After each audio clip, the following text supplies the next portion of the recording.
अस्सलाम वालेकुम, my name is Mahnoor.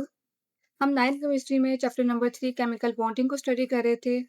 आज हम इस चैप्टर का लेक्चर नंबर 4 देखेंगे, जिसमें हम कोवलेंट बॉन्ड को स्टडी करेंगे।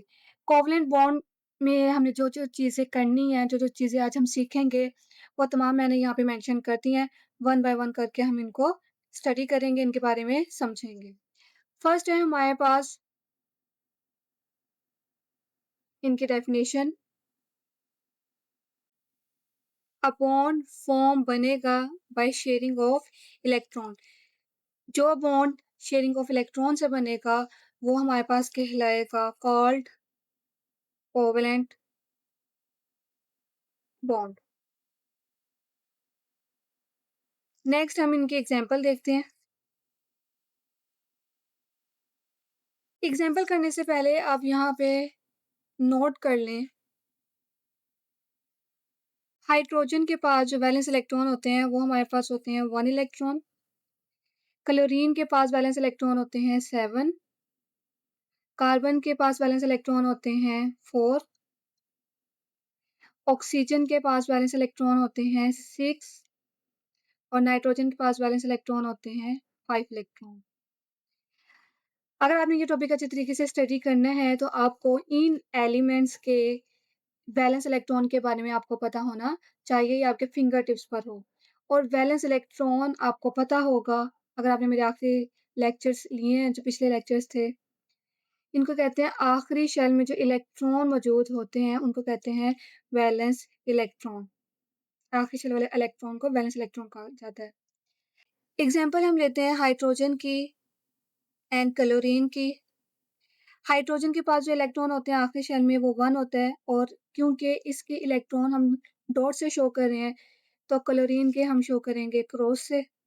और इसके पास जो इलेक्ट्रॉन होते हैं वो होते हैं हमारे पास 1 2 3 4 5 6 7। क्योंकि मैंने बॉन्ड बनाना है, क्योंकि इस साइड पे हाइड्रोजन है, यानी इस साइड पे मैंने बॉन्ड बनाना है, तो मैंने कोशिश करनी है कि जो सिंगल इलेक्ट्रॉन है वो इस पोजीशन पर आए, और बाकी आपने ऐसे एडजस्ट करने हैं इसके 7 इलेक्ट्रॉन।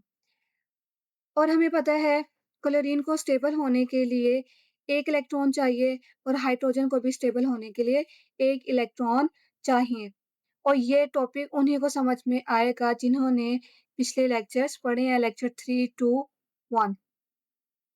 क्योंकि इन दोनों को एक-एक इलेक्ट्रॉन चाहिए, इसीलिए ये आपस में क्या कर लेते हैं, ये जो इलेक्ट्रॉन है ये शेयर कर लेते हैं। ये इलेक्ट्रॉन शेयर करेंगे और ये शेयर करेंगे, यानी ये वाले इलेक्ट्रॉन शेयर करेंगे और हमारे पास ये क्या बना देंगे, HCl। और क्योंकि ये जो इलेक्ट्रॉन शेयर हो रहे हैं, एक इसका और एक इसका, और शेयर होके एक पेयर बनाएंगे, तो इस पेयर को हम इस लाइन से शो करेंगे। इस लाइन का मतलब है कि यहाँ पे 2 इलेक्ट्रॉन है, एक हाइड्रोजन का और एक क्लोरीन का। तो एक लाइन है, दैट्स मीन यहाँ पे एक इलेक्ट्रॉन पेयर है, ठीक है? इलेक्ट्रॉन पेयर हमारे पास यहाँ पे कितने हैं? 1। इस लाइन में इलेक्ट्रॉन पेयर 1 है, लेकिन अगर हम बात करें इसमें इलेक्ट्रॉन्स कितने हैं, तो इसमें इलेक्ट्रॉन्स की तादाद है 2। एक्सप्लेनेशन है हमारे पास natural phenomena of atom.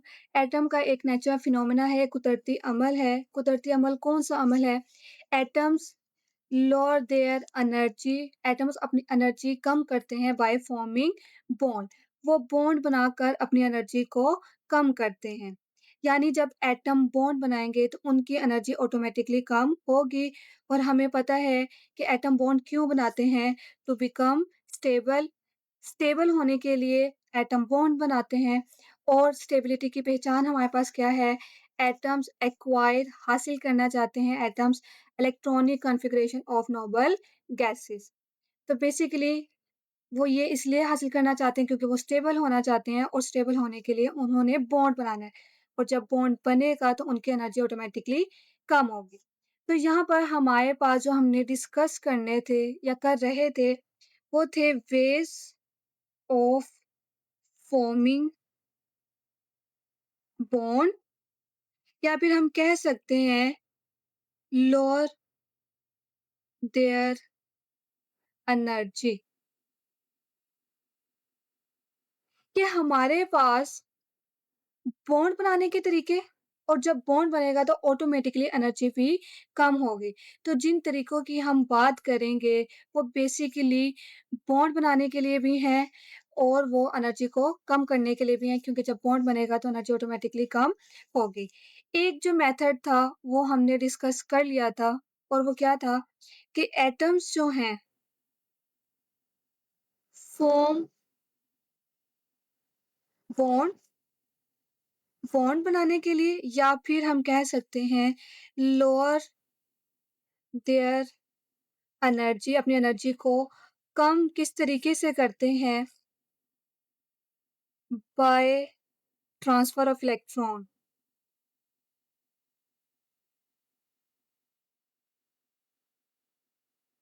Transfer of electron से जो बॉन्ड बनता है उस बॉन्ड को हम कहते हैं आयनिक बॉन्ड जो हमने पिछले लेक्चर में स्टडी किया है अपने लेक्चर नंबर 3 में ये हमने डिटेल से स्टडी कर लिया। अब वो कहते हैं कि सिर्फ यही एक मेथड नहीं है बल्कि हमारे पास एक सेकंड मेथड भी होता है बॉन्ड बनाने का और एनर्जी को कम करने का। यानी जो एटम्स हैं वो बॉन्ड बनाने के लिए और अपनी एनर्जी को कम करने के लिए जो दूसरा मेथड चूज़ करते हैं वो है हमारे पास शेयरिंग ऑफ इलेक्ट्रॉन। यानी शेयरिंग ऑफ इलेक्ट्रॉन से भी बॉन्ड बनेगा और एनर्जी कम होगी।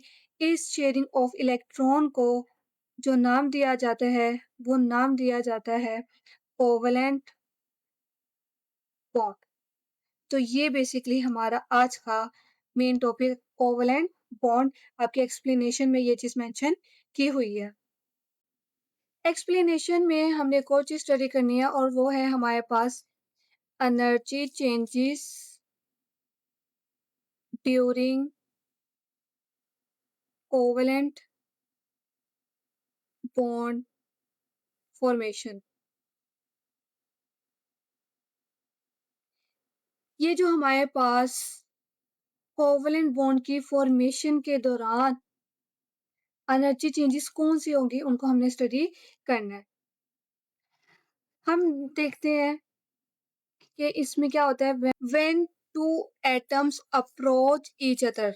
जब दो एटम एक दूसरे को अप्रोच करते हैं in order to form a bond bond बनाने के लिए एक दूसरे के नजदीक जाते हैं तब क्या होता है हमारे पास दे दे का मतलब होता है एटम्स वो चले जाएँगे अंडर को चले जाएँगे इम्पोर्टेंट चेंजेस बहुत अहम तब्दीलियों में और वो तब्दीलियाँ किसके लिहाज़ से होंगी उसकी एनर्जी के लिहाज़ से होंगी। डायग्राम्स के थ्रू इसको देखते हैं। एक एटम हमने ये लिया है और दूसरा एटम हमने ये लिया है। इस एटम की बात करें इसके पास भी न्यूक्लियस है और शेल है, इसके पास भी न्यूक्लियस और शेल है। और हमें पता है न्यूक्लियस में हमारे पास होते हैं प्रोटॉन इसी वज़ह से इनके ऊपर हम कह सकते हैं पॉज़िटिव चार्ज होगा। और इधर भी न्यूक्लियस है, इनमें भी प्रोटॉन होंगे और इनके पास भी हमारे पास एक पॉज़िटिव चार्ज होगा। शेल्स में हमारे पास इलेक्ट्रॉन होते हैं जिनके ऊपर नेगेटिव चार्ज होगा। जब ये दोनों एटम एक-दूसरे के नज़दीक आते हैं और दोनों एटम एक ऑपोज़िट चार्जेस रखते हैं, तो इनमें एनर्जी के लिहाज़ से क्या चेंज आएगा वो देखते हैं हम। पॉसिबल ये है कि इस इलेक्ट्रॉन और इस न्यूक्लियस के दरमियान भी फ़ोर्स होगी। और इसके इलेक्ट्रॉन और इसके न्यूक्लियस के दरमियान भी फ़ोर्स होगी। ये जो मैंने फ़ोर्स मेंशन की है, ये हमारे पास फ़ोर्स है बिटवीन ऑपोज़िट चार्जेस।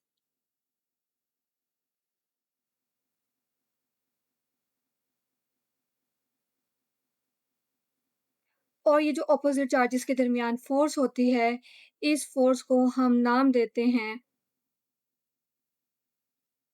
अट्रैक्टिव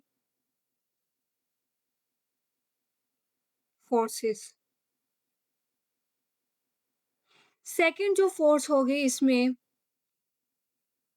वो हो सकता है क्योंकि इसके पास भी पॉज़िटिव और नेगेटिव है, इसके पास भी पॉज़िटिव नेगेटिव है, तो हो सकता है ये नेगेटिव एक-दूसरे को दूर करें, रिपेल करें और पॉज़िटिव भी एक-दूसरे को रिपेल करें। तो ये जो रेड कलर में मैंने डॉट बनाया है, ये फ़ोर्सेस होंगी, वो फोर्सेस हैं बिटवीन सेम चार्जेस। ये सेम चार्जेस के दरमियान फोर्सेस हैं और जो सेम चार्जेस के दरमियान फोर्स होती हैं, इनको हम नाम देते हैं रिपल्सिव फोर्स। ये वो रिपल्सिव फोर्सेस होती हैं। यानी आपके पास जब 2 एटम एक दूसरे के नज़दीक आ रहे हैं, तो आपके पास 2 तरह की, एक ये फोर्स डेवलप हो रही है आपके पास और एक ये वाली फोर्स डेवलप हो रही है और इनके नाम हमने दिए हैं। एक है रिपल्सिव फोर्स जो सेम चार्जेस के दरमियान में होती है और एक है आपके पास अट्रैक्टिव फोर्सेस जो हमारे पास होती हैं ऑपोजिट चार्जेस के दरमियान में। जैसा कि हमने डायग्राम में देखा कि हमारे पास क्या था, इलेक्ट्रॉन्स बिलोंगिंग, जो इलेक्ट्रॉन ताल्लुक रखते थे वन एटम, एक एटम के जो इलेक्ट्रॉन्स हैं विल कम अंडर, वो चले जाते हैं अट्रैक्टिव इन्फ्लुएंस ऑफ न्यूक्लियस। वो जो है अट्रैक्टिव इन्फ्लुएंस में चले जाते हैं, यानी वो एक अट्रैक्टिव फोर्स के असर में चले जाते हैं। ये अट्रैक्टिव फोर्स का जो असर है ये किसका होता है, ये न्यूक्लियस का होता है और ये न्यूक्लियस ताल्लुक रखता है दूसरे एटम्स से। ये जो हमने वन वाली अट्रैक्शन पढ़ी है जो ऑपोजिट चार्जेस के दरमियान में है कि एक एटम का जो इलेक्ट्रॉन है वो दूसरे के न्यूक्लियस के अट्रैक्टिव इन्फ्लुएंस में चला जाता है। तो इसको हम कहते हैं, ये एक फोर्स ऑफ अट्रैक्शन होती है जो बनती है इसमें। ये फोर्स ऑफ अट्रैक्शन रिस्पॉन्सिबल है, जिम्मेदार है लोअर देयर एनर्जी।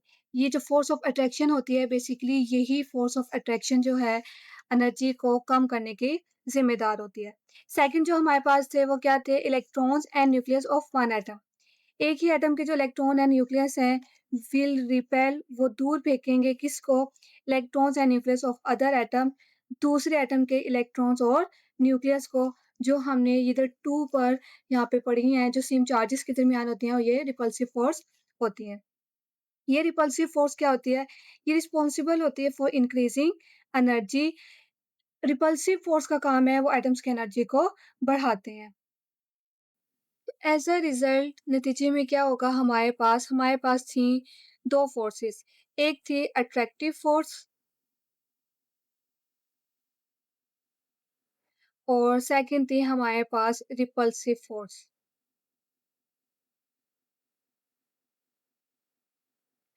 वो कहते हैं कि हमारे पास इन दोनों के दरमियान, समझ लो इन दोनों के दरमियान ही कंपटीशन होता है।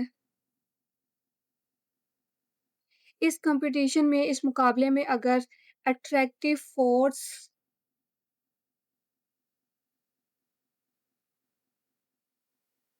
डोमिनेट कर देती है द रिपल्सिव फोर्स,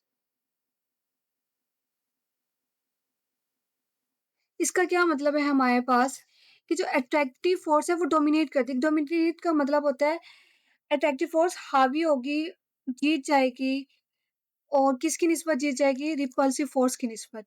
यानी रिपल्सिव फोर्स नीचे होगी और अट्रैक्टिव फोर्स ज़्यादा होगी, वो हुक्मरानी करेगी। तो जब अट्रैक्टिव फोर्सेस जो हैं ये डोमिनेट करेंगी, अट्रैक्टिव फोर्स डोमिनेट करेंगी रिपल्सिव फोर्स की निस्बत, तो हमारे पास क्या होगा, स्टेबल मॉलिक्यूल फॉर्म। तो हमारे पास एक स्टेबल मॉलिक्यूल बनेगा। हम कह सकते हैं हमारे पास क्या होगा, फॉर्मेशन होगी किसकी, बॉन्ड की फॉर्मेशन होगी। और हमें पता है जब अट्रैक्टिव फोर्सेस डोमिनेट करें यानी जीत रही हैं तो ऑब्वियस बात है लो एनर्जी होगी, एटम्स की एनर्जी लोअर हो जाएगी। जब एटम्स की एनर्जी लोअर हो जाएगी तो दैट्स मीन बॉन्ड की फॉर्मेशन हो जाएगी। ये थी आपके पास एक्सप्लेनेशन। फोर्थ जो पॉइंट हमें डिस्कस करना था वो थी हमारे पास types of covalent bond. Covalent bond के हमारे पास 3 टाइप्स हैं, single covalent bond, double covalent bond and triple covalent bond one by one करके हमने इनको स्टडी करना है। हम पहले स्टडी करते हैं इसमें सिंगल कोवैलेंट बॉन्ड को। सिंगल कोवैलेंट बॉन्ड की डेफिनेशन है हमारे पास व्हेन टू एटम्स जब दो एटम शेयर करेंगे वन इलेक्ट्रॉन ईच, यानी दो एटम एक एक इलेक्ट्रॉन को शेयर करेंगे तो ये हमारे पास बनाएंगे सिंगल कोवैलेंट बॉन्ड। यहाँ पे भी आप एक चीज नोट कर लें जो हेल्प करेगी आपको। अगर तो आपके पास इलेक्ट्रॉन पेयर एक है, इसको इलेक्ट्रॉन पेयर कहते हैं, यानी दो इलेक्ट्रॉन है तो ये एक पेयर है। और जब हम इलेक्ट्रॉन्स शो करते हैं तो वो डॉट से करते हैं और क्रॉस से। एक एटम के हम डॉट से करेंगे तो ऑपोजिट एटम के हम क्रॉस से शो करेंगे। तो अगर आपके पास एक पेयर ऑफ इलेक्ट्रॉन है तो इसको हम रिप्रेजेंट करेंगे सिंगल लाइन से। यही अगर हमारे पास इलेक्ट्रॉन पेयर दो हो जाए, ये दो इलेक्ट्रॉन पेयर है, एक पेयर ये है, एक पेयर ये है, तो इसको हम शो करेंगे डबल लाइन से। यानी ये जो बेसिकली ये जो एक लाइन है, एक लाइन का मतलब होता है single pair of electron, one pair of electron. इसी तरीके से आपके पास ट्रिपल कोवैलेंट बॉन्ड है, एक पेयर ये है, सेकंड पेयर ये है, थर्ड पेयर ये है, तब आप इसको शो करेंगे तीन लाइन से क्योंकि तीन पेयर है, one pair, two pair, three pair. तो इस तरीके से हमने इनको शो करना है। इसकी एग्जांपल है हमारे पास H2, Cl2, HCl, ये एग्जांपल है, इन सब में हमारे पास सिंगल कोवैलेंट बॉन्ड होता है। H2 की अगर हम बात करें तो H2 में क्या होगा, दो हाइड्रोजन के एटम है और हमें पता है दोनों के पास वन वन इलेक्ट्रॉन है। एक इलेक्ट्रॉन इस हाइड्रोजन का है, एक इलेक्ट्रॉन इसका है। ये वन वन इलेक्ट्रॉन शेयर करेंगे और हमारे पास ये सिंगल कोवैलेंट बॉन्ड बना देंगे। यानी यहाँ पे एक इलेक्ट्रॉन पेयर बन रहा है क्योंकि शेयर ही एक एक कर रहे हैं, तो इसको हमने सिंगल लाइन से शो किया है और ये एग्जाम्पल है सिंगल कोवैलेंट बॉन्ड की। नेक्स्ट है इसकी representation of single covalent bond. Single covalent bond को हम रिप्रेजेंट करते हैं presented by single line. Single line से रिप्रेजेंट करेंगे क्योंकि इनमें एक ही लोन इलेक्ट्रॉन पेयर होता है और इससे रिप्रेजेंट करते हैं। नेक्स्ट है हमारे पास डबल कोवैलेंट बॉन्ड। डेफिनेशन है हमारे पास व्हेन टू एटम्स शेयर, अगर हमारे पास दो एटम शेयर करेंगे दो इलेक्ट्रॉन्स ईच, यानी दोनों एटम ही दो दो इलेक्ट्रॉन शेयर करेंगे तो ये हमारे पास बनाएंगे डबल कोवैलेंट बॉन्ड। और इसकी एग्जांपल है हमारे पास O2। O2 में हमारे पास क्या हो रहा है, हमारे पास दो ऑक्सीजन के एटम हैं, दो इलेक्ट्रॉन ये वाले ऑक्सीजन एटम शेयर करते हैं और ये वाले भी दो को शेयर करते हैं।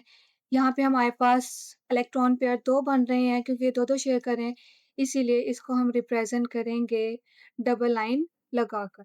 तो इसकी बेसिकली रिप्रेजेंटेशन हमारे पास क्या होगी, represented bye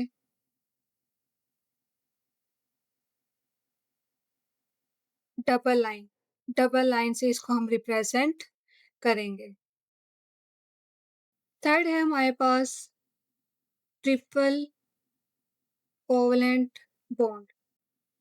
When two atoms share three electron, जब दो एटम इलेक्ट्रॉन शेयर करेंगे तीन ईच, यानी दो एटम ही तीन तीन इलेक्ट्रॉन शेयर करेंगे, दे फॉर्म वो बनाएंगे ट्रिपल कोवैलेंट बॉन्ड। इसकी एग्जांपल है हमारे पास N2। हमारे पास नाइट्रोजन दो है, नाइट्रोजन दो है तो ये हमारे पास तीन इलेक्ट्रॉन ये वाला नाइट्रोजन शेयर करेगा और तीन ही हमारे पास ये वाले नाइट्रोजन शेयर करेंगे। तो यहाँ पे तीन तीन है तो यानी तीन पेयर ऑफ इलेक्ट्रॉन है, इसको हम रिप्रेजेंट करते हैं ट्रिपल लाइन से। तो इसकी रिप्रेजेंटेशन हमारे पास क्या होगी, रिप्रेजेंटेड बाय ट्रिपल लाइन्स, इनको हम ट्रिपल लाइन से रिप्रेजेंट करते हैं। आपकी किताब में ये चीज़ मतलब पहले सबकी डेफिनेशन है, फिर सबकी रिप्रेजेंटेशन है, फिर एग्ज़ाम्पल है। तो आप इसको अगर अटेम्प्ट कर सकते हो, अगर आपको ये लॉन्ग क्वेश्चन आ जाए टाइप्स ऑफ कोवेलेंट बॉन्ड, तो जैसे मैंने आपको रिप्रेजेंट किया है, आप एग्ज़ैक्ट इसी तरीके से भी इस लॉन्ग क्वेश्चन को अटेम्प्ट कर सकते हो। इसकी अच्छी बात ये है कि इसमें प्रॉपर है, पहले definition, example and representation, one by one करके इनको एक्सप्लेन किया हुआ है, जो अटेम्प्ट करने में भी अच्छा लगता है। इस टॉपिक का जो 5th पॉइंट हमने डिस्कस करना था, वो था हमारे पास formation of single, double and triple covalent bond. इनकी हमने फॉर्मेशन पढ़नी है वन बाय वन। फर्स्ट हम देखेंगे फॉर्मेशन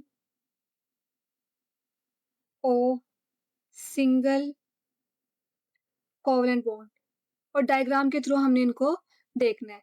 तो formation of single covalent bond में हमारे पास फर्स्ट एग्जांपल है H2 की। हमारे पास 2 हाइड्रोजन के एटम हैं। एक हाइड्रोजन का एटम हमारे पास ये है और एक हाइड्रोजन का एटम हमारे पास ये है। हमें पता है इस हाइड्रोजन के पास 1 इलेक्ट्रॉन होते हैं और सेकंड जो हाइड्रोजन है इसके पास भी 1 इलेक्ट्रॉन है। मैंने इसके क्रॉस से शो किया है तो दूसरे के मैं डॉट से शो करूँगी। ये आपस में मिलेंगे, किस तरीके से मिलेंगे? ये आपस में इस तरीके से मिलेंगे, आपने इस तरीके से 2 सर्कल बनाने हैं। इधर भी हाइड्रोजन मेंशन करना है और इधर भी। इधर इलेक्ट्रॉन जो रेड कलर में मैंने शो किया था, वो इधर भी आप शो कर दें। क्योंकि इसमें यहाँ भी मेंशन था, तो मैं रेड कलर का इलेक्ट्रॉन यहीं मेंशन करूँगी और दूसरी साइड पे मैंने पर्पल इलेक्ट्रॉन को यहाँ हमने मेंशन किया था, हम यहीं पे मेंशन करेंगे। तो हमें दिखने से ही पता चल रहा है कि ये दोनों वो मतलब इलेक्ट्रॉन हैं जो शेयर हो रहे हैं, यानी एटम्स का ये वाला हिस्सा आपस में शेयर हो रहा है।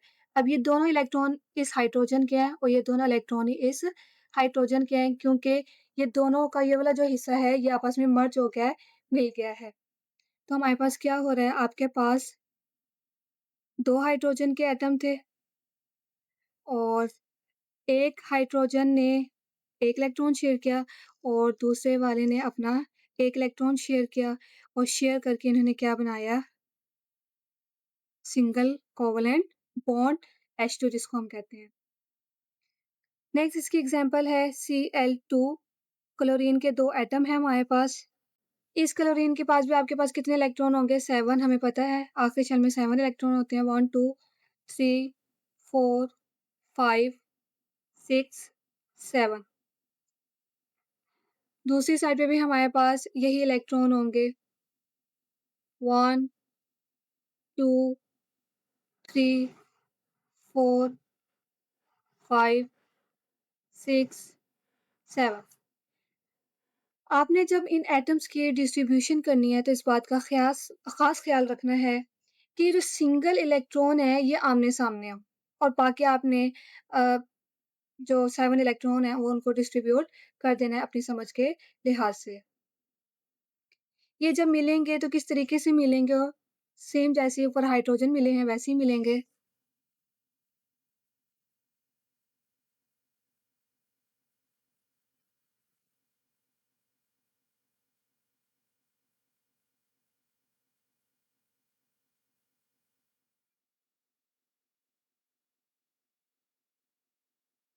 जैसे हमने यहाँ पे इलेक्ट्रॉन मेंशन किए हैं सेम हमने यहाँ पे भी मेंशन करने हैं। और पहली चीज़ आपने इनको इस तरीके से पहले इनकी शेप बनानी है, 2 को आपस में मर्ज करना है और जैसे इलेक्ट्रॉन यहाँ पे मेंशन किए थे वैसे यहाँ पे करने हैं। तो हमने यहाँ पे कैसे किए थे 1, 2, 3। मैं इस सर्कल में कर रही हूँ तो मैंने इस सर्कल में करना है, ये वाले सर्कल में, ये वाली लाइन में। 4, 5, 6, 7। दूसरे के भी हमने ऐसे ही मेंशन करने हैं जहाँ पे वो किए थे। 1, 2, 3 और इसको मैंने इस लाइन में अपोज़िट लाइन में करने हैं पर्पल को। 4, 5, 6, 7। इस तरीके से हमने इलेक्ट्रॉन की डिस्ट्रीब्यूशन करनी है। अब हमारे पास यहाँ पर इस हिस्से में ये 2 एटम मिल रहे हैं, यानी इन्होंने एक-एक इलेक्ट्रॉन शेयर कर लिया है। तो ये दोनों इलेक्ट्रॉन इस एटम के हैं और ये दोनों ही इलेक्ट्रॉन इस एटम के हैं। तो हमारे पास क्या हुआ है यहाँ पे Cl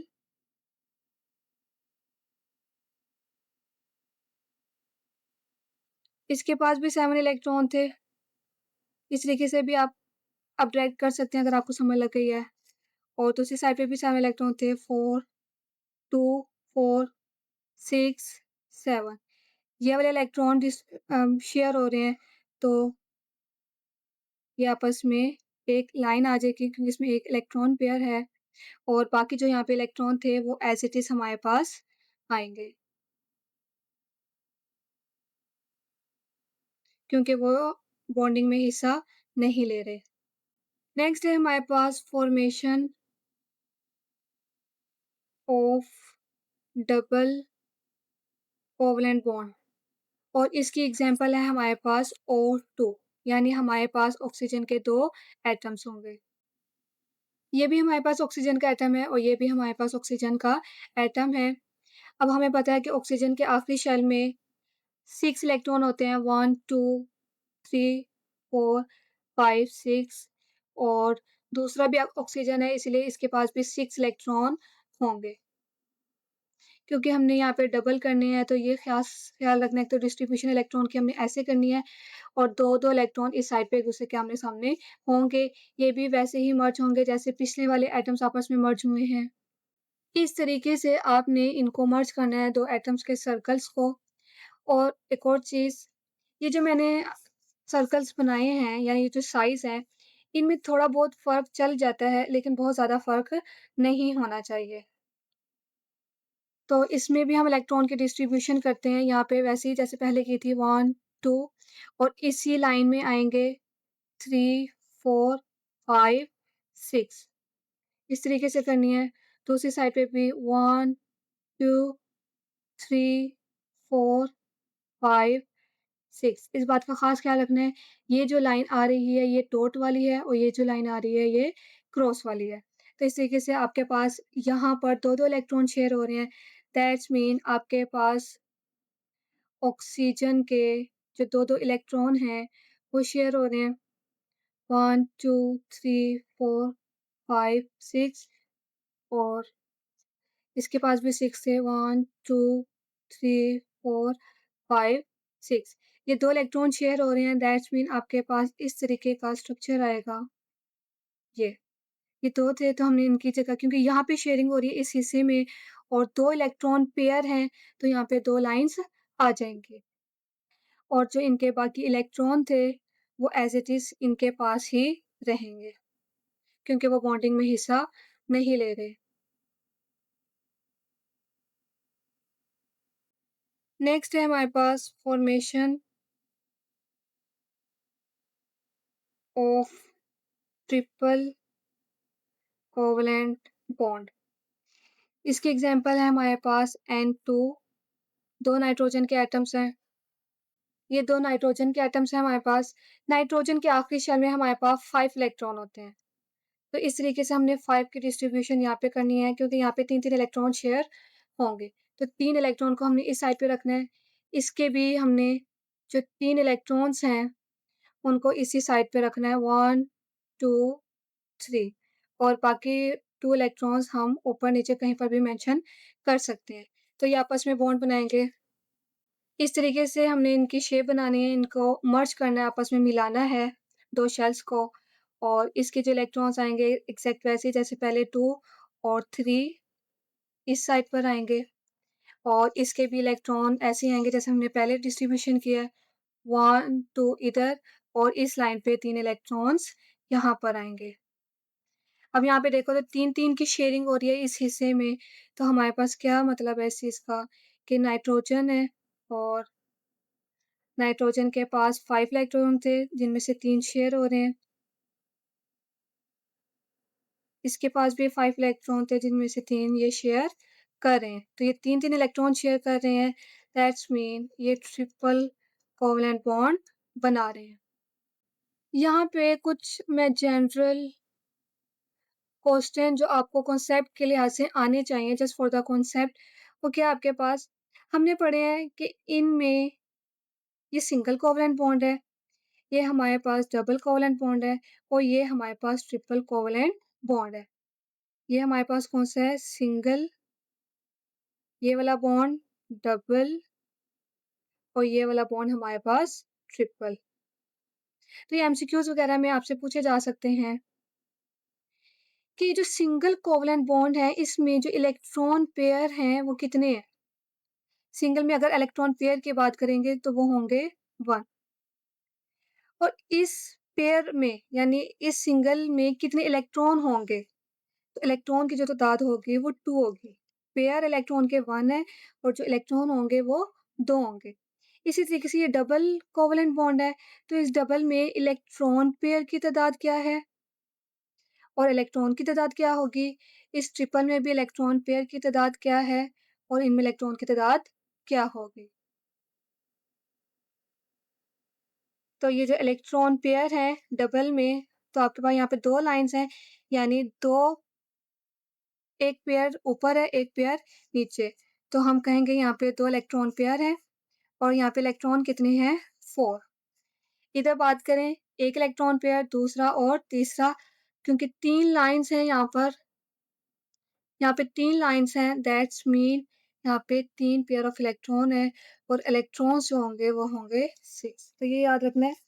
एक line that's mean pair of electron 1, 2 lines का मतलब होता है पेयर ऑफ इलेक्ट्रॉन 2, 3 लाइन्स का मतलब पेयर ऑफ इलेक्ट्रॉन 3, लेकिन इन सब में इलेक्ट्रॉन्स डबल होंगे। यानी 1 का डबल 2, 2 का डबल 4, 3 का डबल 6। तो इस तरीके से कोई एमसीक्यूज़ वगैरह आ जाए तो आपने अटेम्प्ट करना है। नेक्स्ट है हमारे पास एक्सरसाइज के क्वेश्चन नंबर 1 है, what type of element form covalent bond? कौन सी तरह के एलिमेंट्स हैं जो कोवलेंट बॉन्ड बनाएंगे? तो नॉन मेटल्स जो होते हैं वो कोवलेंट बॉन्ड बनाते हैं। सेकंड क्वेश्चन है हमारे पास, how covalent bond is different from ionic bond? Ionic bond और कोवलेंट बॉन्ड में क्या फ़र्क है? वो मैंने यहाँ पे मेंशन कर दिया है। कोवलेंट बॉन्ड और आयनिक बॉन्ड का डिफरेंस, कोवलेंट बॉन्ड बनता है शेयरिंग ऑफ इलेक्ट्रॉन से और जबकि जो आयनिक बॉन्ड है वो ट्रांसफर ऑफ इलेक्ट्रॉन से बनता है। ये इनके एग्ज़ाम्पल्स हैं और ये आयनिक बॉन्ड के एग्ज़ाम्पल हैं। कोवलेंट बॉन्ड में जो एटम्स होते हैं उनकी कंपैरेबल इलेक्ट्रोनेगेटिविटी डिफरेंस होता है। कंपैरेबल का मतलब होता है जो एक दूसरे का सामना कर सकते हैं, मुकाबला कर सकते हैं। जबकि जो आयनिक बॉन्ड हैं, उनमें जो एटम्स हैं उनका इलेक्ट्रोनेगेटिविटी जो डिफरेंस है वो बहुत ज़्यादा हाई होता है। इसका क्या मतलब है? फर्स्ट ऑफ ऑल इलेक्ट्रोनेगेटिविटी का मतलब होता है ability to attract share pair of electron. किसी भी एटम की सलाहियत इलेक्ट्रॉन पेयर को अपनी तरफ खींचने की, वो होती है इलेक्ट्रोनेगेटिविटी, इलेक्ट्रॉन को अपनी तरफ खींचने की या फिर शेयर पेयर ऑफ इलेक्ट्रॉन्स को। अगर हम कोवलेंट बॉन्ड की बात करें तो आपको पता है यहाँ पे शेयरिंग होती है। यहाँ पे शेयरिंग ही इसीलिए हो रही है क्योंकि इनके पास होता है कंपैरेबल इलेक्ट्रोनेगेटिविटी डिफरेंस होता है। यानी ये आपस में थोड़ा बहुत मुकाबला कर सकते हैं, इसलिए यहाँ पे शेयरिंग होती है। ठीक है?